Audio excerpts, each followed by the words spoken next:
Hey there, and welcome to This Explainer. Today, we're going to completely demystify something you probably use literally every single day: money. We're shifting our perspective, right?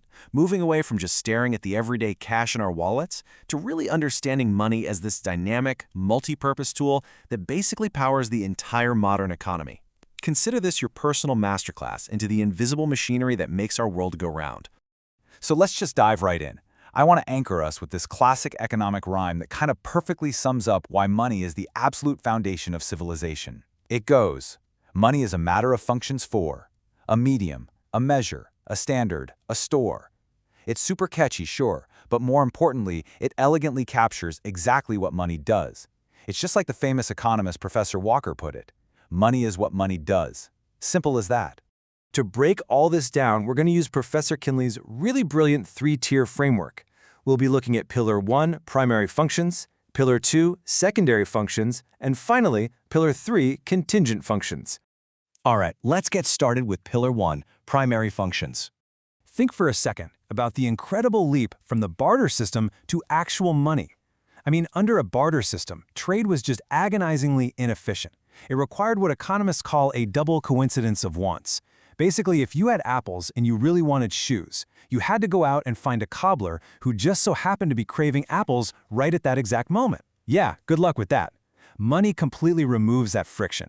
By acting as a common medium of exchange, it gives you general purchasing power. You just sell your apples for cash and then go buy shoes literally whenever you want. It's the ultimate efficiency hack.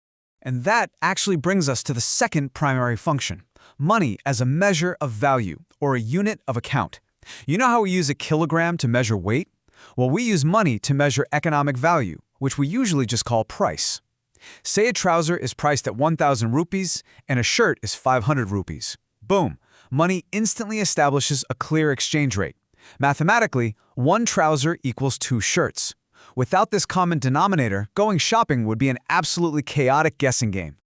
Okay, moving right along to Pillar 2, secondary functions. So once money solves that immediate exchange problem we just talked about, its usefulness actually expands across time.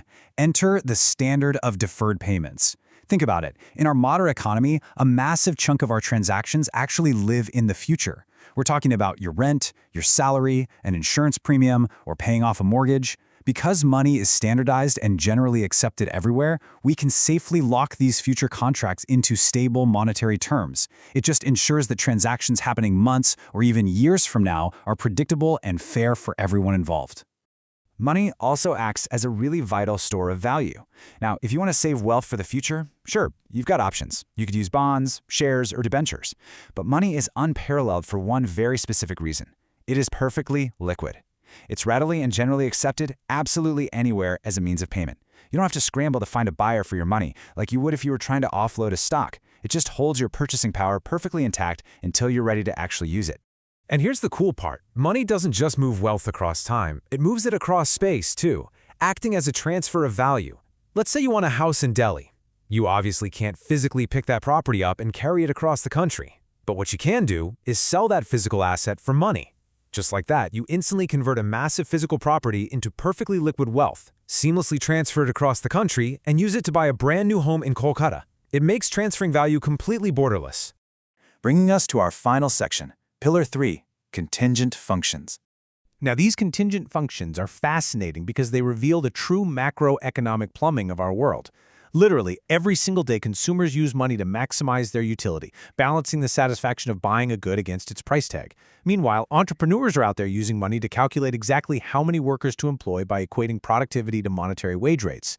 And on a massive scale, the entire distribution of national income is done in money terms, not in goods. But perhaps most crucially, money provides the absolute bedrock for our global credit system. Think about checks, credit cards, bills of exchange. None of that stuff exists without a stable monetary base holding the whole operation up. So, we've seen how money basically eliminates the friction of the old barter system. It measures value, it defers payments across time, stores perfectly liquid wealth, transfers massive assets across space, and, just casually underpins the entire global credit system. Pretty amazing, right? So, I'm going to leave you with this final thought to consider the next time you tap your card or hand over some cash. Which of these incredible functions of money is truly powering your world today?